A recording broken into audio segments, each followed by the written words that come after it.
Hello and welcome to Seismic Cinema. I'm Colin and this is Paul. So Hello. grab your... What's that? Said hello there. Oh, hello. You interrupted my introduction. So grab a map of the secret passageways, put your feet up on the bath while you're getting a nice wash and all your blistery skin, and relax and watch the mummers play with us tonight. I was wondering where you're going with the bath thing. That was because this episode is just full of weirdness, uncomfortable weirdness. Yes, and it's a good match for our podcast, which is weird and uncomfortable to listen to. Yeah, that sounds about right. Yeah. So we always forget to introduce ourselves. So we are Seismic Cinema. I'm Colin. My screen name for today is Wed Reading Part 2, which could be a hint towards next week's episode of House of the Dragon, which we're going to be, well, we're not reviewing that one. We're reviewing episode 4. And on my right or left, depending on what you see, is Paul, whose screen name is just Ooh. Because that's how creeped out I was by this episode. So we are two Scottish YouTubers who are going to up the Scottishness in the next wee while, and we're also struggling along, trying to find our way in the world of YouTube, Spotify, et al. YouTubers / podcasters. What's the difference? YouTubers and podcasters? Just YouTube only. I think YouTubers are more like visual and like the animation and all that kind of stuff, whereas YouTubers are just people. Podcasting is just people talking heads. No, we're definitely podcasters and YouTubers. We are not. Yes. Right, so we're going to review the House of the Dragon episode 4. Non-spoilers at first, then getting on to the spoilers. We have a little shout out to give, or 2 shout outs to give actually at the start of this episode. 2? Yes. Do you want to go with the first one?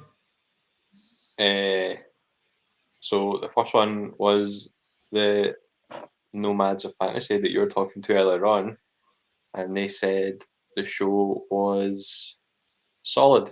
It's a very short and sweet summary of the series so far. But yeah, they're quite good. Nomads of Fantasy. I listened to the Last Jedi discussion, and it got quite heated because 2 out of 3 of them had the kind of same opinions, and one of them was just kind of like me, like a stickler for logic. So I was all his team Dave. I started listening to it as well, and I was enjoying it. I'm Team Last Jedi, so there's that. Good on you. So yeah, the other shout out was we've set up a Buy Me a Coffee page where people can, if they're willing to donate even just a small amount to the channel to help us buy some mics so that we sound nicer and maybe some cool lights and stuff in the background. Yeah. Or some lessons on how to podcast because we suck. Yeah. Any money would be appreciated. So I'd like to thank my future cousin-in-law, Stephen Wilson, for donating £5 to the cause. Legend. I doubt he's watching this, but I'll let him know that I gave him a shout out anyway.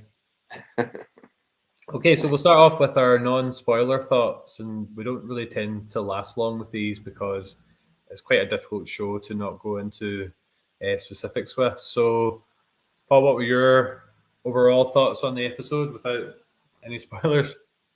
Probably one of the most uncomfortable hours of my life. It was uncomfortable, but it was still it's still good. It's still a very gripping show, and it really kind of drove the plot along. And I'm pretty hyped for episode 5 as well. Yeah, this one was all about the politics, and there's been quite some major decisions made that I think maybe the main plot points of the episode maybe detract from it, but like there's been actually some major movements in the political front. Yeah, we'll try our best to summarize those as we go along. So yeah, I feel like that's us done with the non-spoilers. So spoilers ahead for episode 4 of the House of the Dragon. Yeah, and see for this episode, I really wish I could swear so much, but obviously we can't. But yeah, no, you need to behave so we don't get cancelled. Hey, if that thing can go on TV, then anything's possible. Right, so really don't know where to start with this episode, so I suppose we could start at the beginning. So Renata, and we're getting our name right this week, I've decided. Yeah, I realised like after the show, I was like, I said the whole time it was wrong. I was like, I've seen Rhaenyra's. It's just wrong. Renata, so yeah. So she is, I thought at first she was on Dragonstone, but I think it was at Storm's End she was at. Yes, because there was a Baratheon at the castle. Yeah, so she was basically doing a tour of the country, trying to find a suitable person to marry. Yeah, it's quite funny, wasn't it? Yeah, so there was the old guy who basically knew her gran, and then there was the young boy who you thought for certain was about to meet his end, but then he ended up taking out the older guy that was winding him up. Yeah. I didn't actually think they were going to fight, but yeah, he gets a good wee jab on him and just seems spewing blood. That was my action fix for the whole episode. Yeah, it was another interesting start. So she basically decides to go back to King's Landing after that on her big boat. Because she cancelled. She's meant to be doing that for like two more months. Yeah, touring and getting pined over. She's not very patient and not very princessly. Well, to be fair, if you're getting like you're going from like the old codgers to kindergarten and nothing in between, it's a bit probably a bit disheartening. Yeah, because I thought when Viserys said in the previous episode she could choose who she wanted, I thought she would just choose her bodyguard man. Yeah, or just somebody that would suit her better rather than people coming to her and she has to actually physically choose them. Yeah.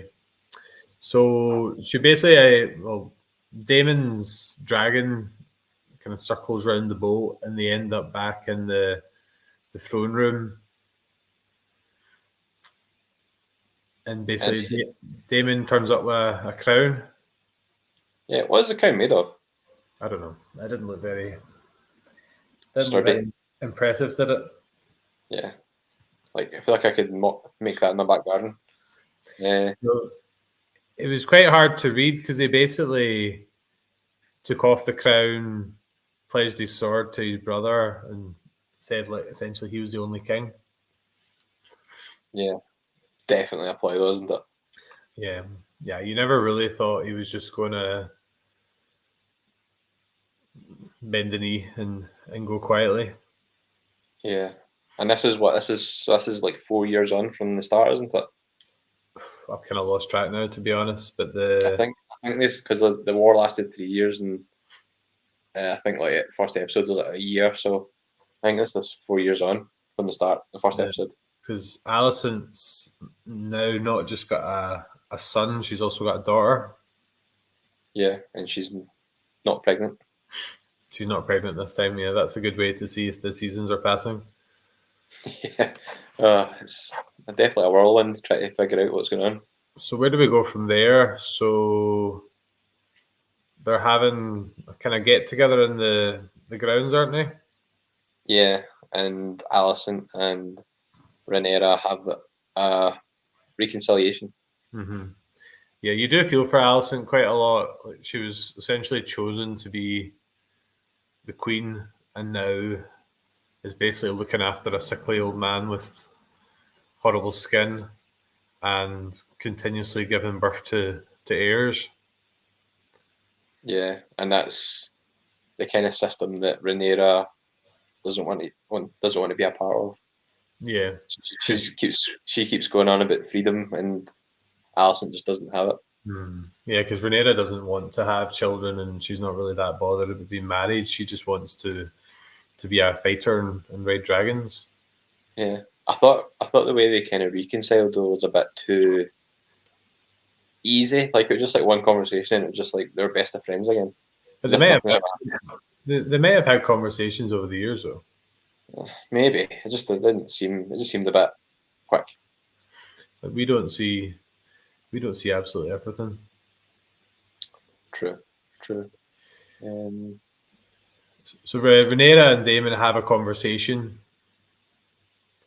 and it's clear that they are still pretty close. Yeah, and she's expressing again like how she doesn't want to be part of the system. She wants to kind of be free, which is kind of like Daenerys, isn't it? Like trying to break the wheel. Yeah, and she's not. And Damon himself isn't that interested in marriage. Like, he doesn't seem to have any feelings for either of his two wives. No, just greedy. So he's a very complex character, Damon. You never quite know what he's thinking. No, but it's usually never anything good. By the way, how hard must it be to speak like a made up language? Valyrian, yeah. Yeah, it must be like reading your lines and having to go through it and then just slant it off as if you speak it no bother. It's pretty seamless though, isn't it? Yeah. That's what I was just thinking it when I was watching it. I was like, that's pretty impressive. Yeah. So we're gonna lose track, but we'll be able to do the main parts of this episode. So Rhaenyra's goes to her room. Yeah, Rhaenyra, that's what I said. And why did they have to make her name kind of similar to Daenerys? That was just awkward. So she goes back to her room, and there's like a box. A bag? Is a bag? Yeah, like a duffel bag kind of thing. Yeah, and there's like a map of kind of her room that shows like a secret passage. Yeah, and a bunch of dirty old clothes. Yeah, so she dresses like a commoner, and then she ends up meeting Damon out the back, and they go on a little adventure into the town. Yeah, she was looking very Oliver Twist, wasn't she? Yes. And they go and they watch the play. That's a bit of a throwback. The Mummers play, a bit of a throwback to Thrones, where there was quite a few of those going on when they were making fun of like the Lannisters and Ned Stark and things like that. Yeah, it was quite funny. I quite enjoyed the wee theatre bit. And then there's quite a lot of street performances out in the King's Landing during the night, like tightrope walkers and stuff. Yeah, it was cool to see more of King's Landing at that time, and it's clear that Rhaenyra's not the people's favourite to be the heir. Yeah, and she's like, "Oh, I don't really care about their opinion," but Damon's like, "You should, because you need to kind of get on their side to rule them." It was funny when she started shouting something back at them. Oh yeah, something like, I can't remember what it was, but she was just like, "Boo, boo." She's really coming into her own. I felt she was a wee bit too serious, but she's starting to like show like a kind of sense of humor as well now. But I think this is her second last episode for that actress. Yeah, I seen that. Yeah, so it'll be a bit sad to see them go, but never know. Maybe come back in flashbacks or something. Yeah, I think after her and the one that plays Allison, I think they are supposed to maybe reappear. So they continue their journey. One thing leads to another. Damon and Rhaenyra have a Cersei and Jaime moment, like we say. Yep. Or as they call it in this, was it coupling? Yes, coupling. And it was super uncomfortable. Yes. Me and my girlfriend were watching it, just going, "What is going on? Why is this happening? What? No way! No way!" Not one to watch with Vicky, Kelly, and Billy anyway. No, definitely not. And actually, I'd seen an article, I think on the Monday when this came out, and it was like saying there's a gross scene in House of the Dragon. Don't watch this with your parents. It was. I didn't mention it to you before because I didn't want to ruin it, or I might have, I can't remember. But I'd heard people say that in the books, they got together, so it wasn't like a massive surprise to me. Oh, right, okay. Yeah. I think it's just really weird because she looks like still like a child, and it's like Doctor Who. It's basically the reverse of Daenerys and Jon, because she was his auntie. Oh, right, okay. Makes Do it you know slightly that? better. Do you know because of these practices of the Targaryens? Do you know that's apparently why they've got blonde hair or white hair? Not because they're inbred. Yeah. Wouldn't surprise you, actually. Makes But sense. also, the Targaryens are also meant to have purple eyes in the books. I think I've read that somewhere as well. Mm. But then when you're thinking about it, like when it all kind of comes to light, it's not that weird considering Otto wanted Rhaenyra to marry like Yeah. her baby stepbrother. Right. Yeah, that's true. So we skipped a step. So Damon basically has second thoughts, or it was all just kind of part of his plan. And I think it's part of his plan to embarrass. Yeah, so we'll get to that bit just in a wee second, and then Renata goes back, and what's her bodyguard man called? Sir Kristen. Yeah, they share a moment that takes a wee bit of what's the word I'm looking for? I'm interested to see how you're going to word this, Mister Delicate. The armor took a really long time to be replaced. What? He was wearing a lot of armor.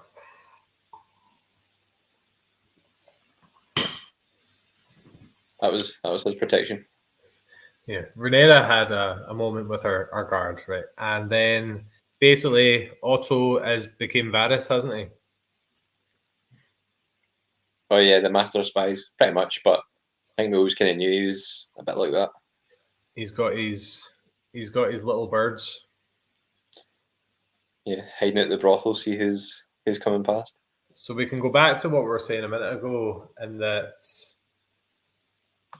basically Damon probably wanted them to get caught, so this would all come out. Yeah, well, he did. He took her hat off so that everyone would see her, and it's not as if they're not pretty distinguishable. Yeah, that's true. So Otto basically hears from one of his little birds that this Cersei Jaime moment has happened, and he goes straight to one of the Andes from Hot Fuzz.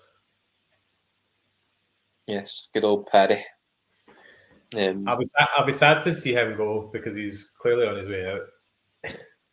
I actually thought Otto handled it well. Like he did his job because, like you were saying before, he could easily just not told anyone, just left it, and just kept it a secret or used it to his advantage later on, a kind of more kind of strategic moment. I still can't work him out. I don't think he's pure bad. He's obviously got self-interest and he's a bit sketchy, but I don't think he's like pure bad. Littlefinger, maybe, yeah. No, I think he believes in the realm, but he's also been looking out for himself. But I wouldn't say. I think in last week's episode I called him like a scumbag, but in this one he actually came across pretty well. Do you think he's a wee bit of a hybrid of Varys and Littlefinger? A wee bit, but like Littlefinger was just bad to the bone. That's what I mean.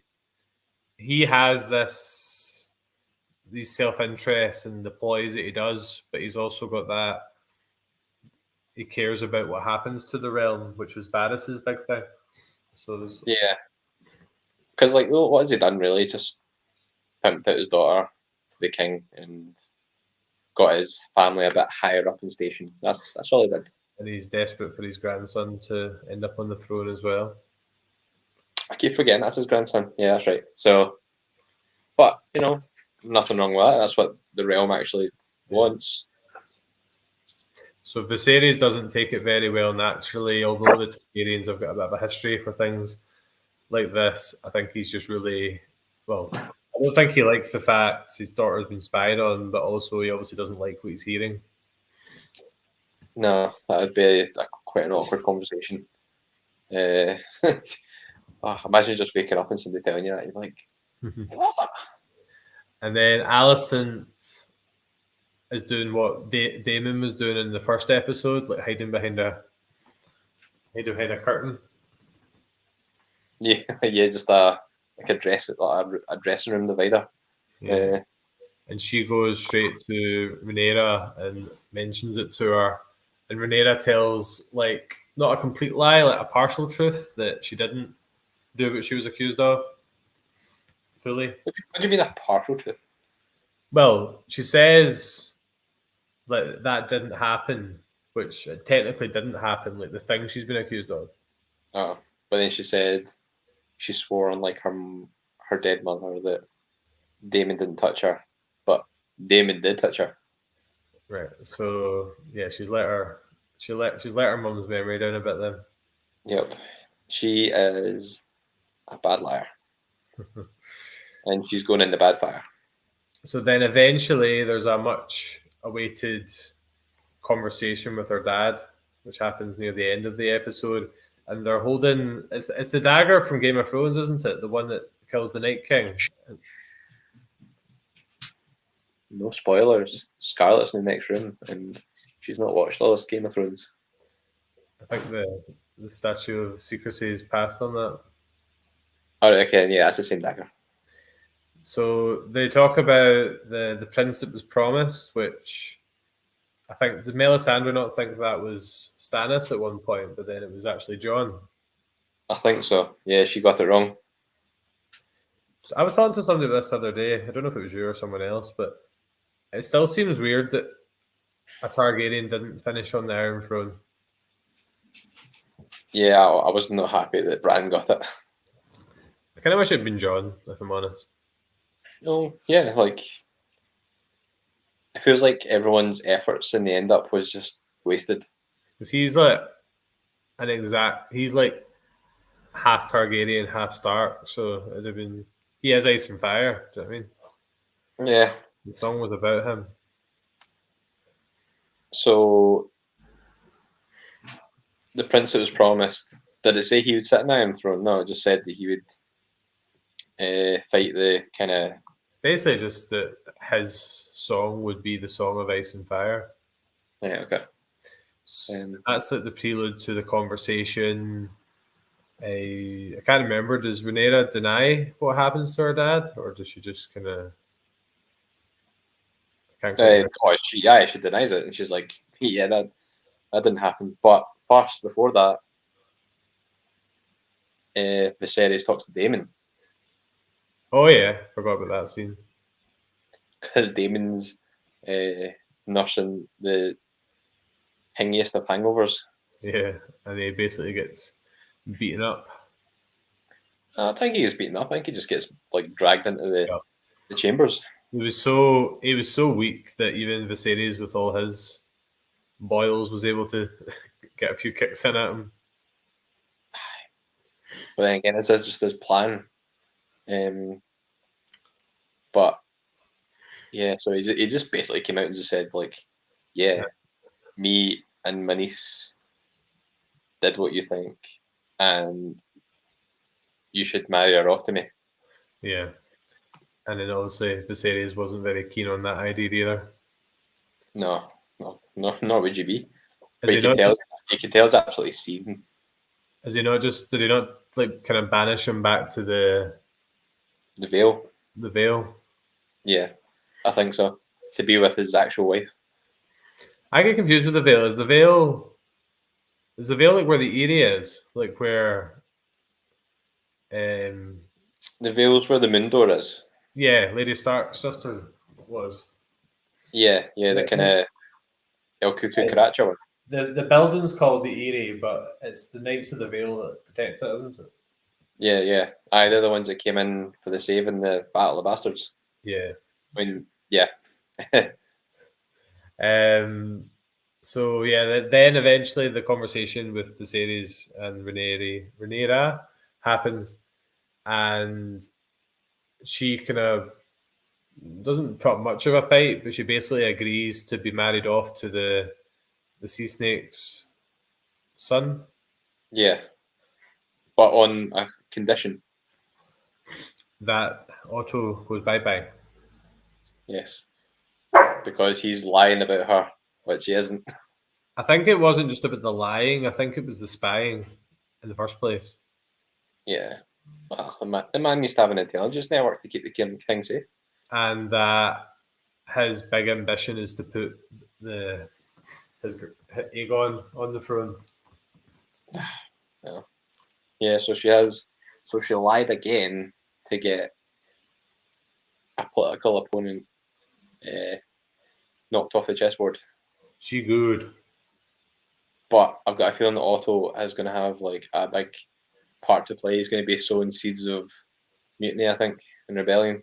Yeah, he's in the preview for episode 5, and he basically is still talking about getting the younger brother. And it's interesting. A couple of episodes time, Aegon will be a proper person. He's a proper person. How dare you? No, I mean, like I've seen a picture of what the actor that's going to play him looks like, and he's like, You mean a grown up? he's not. I don't know if he's a grown up, but he's like maybe like late teens, maybe. Yeah, okay. Maybe early 20s. But I'm enjoying the kind of world building that's going on whilst all this is happening. Like you've seen they're going through the streets, and you were just seeing like people in like random costumes and stuff. Like you see the guys with the pointy hats and stuff. Just like you kind of want to know like who these people are and what they're doing. So my screen name, Red Wedding Part 2. There's a wedding in the next episode. That was the preview, and it's obviously going to be Rhaenyra and the what is the sea snake's son called? Corlys. His son. I can't remember what his first name is, but his second name's Corlys. I think it's like Linares Corlys or something. I can't remember what his name was. But anyway, there's going to be a wedding, and from the look of the preview, there's a wee bit of scuffling going on. So I think we could have some kind of red weddings vibes in the next episode. I'm sure you said that earlier on. I'm sure you said in your like kind of start off, you said wed rebbing. No. That's a complete lie. Wed. Right, so we've managed to navigate through a really difficult episode to talk about, because as soon as I watched that, I was like, oh man, I need to go on the line and review that later in the week. Yeah, you managed it well, and I feel like I could have been a lot worse than saying a lot of terrible things about it and making lots of terrible jokes about it. But you know, this isn't for entertainment. This is for facts. And this is a family-friendly podcast. Yeah. So we thought we'd get back into doing our seismic scores or our ratings on the doors. Yeah. So what would you give this episode out of 10? Out of 10. Right, okay. So I don't know. So action-wise, it was probably like 3. Political-wise, like a 9. Shock value 10. So I'm going to go 7.5 overall. It's a difficult one to judge because it is a great episode of television, but it leaves you feeling so uncomfortable for like large portions that it was a hard one to like enjoy per se. Yeah. Because even like the Rhaenyra and Sir Kristen thing, like Sir Kristen looked like his face was tripping him the whole time. And then like you're saying about the armor thing, it was just like it was like half an hour of him taking his armor off, and it was just yeah. And we forgot about Alicent's displeasure at her king as well. Oh yeah. That's it was. Oh gosh, what's so many jokes? Yeah, just keep them inside. My ranking, I'd probably give it an 8. I think it was a really intriguing, kind of twisting episode, but I couldn't put it as like a really high score because I don't know, like the music and the tone and the kind of weird bit just made you feel really like weird. Yeah. It was interesting to say the least.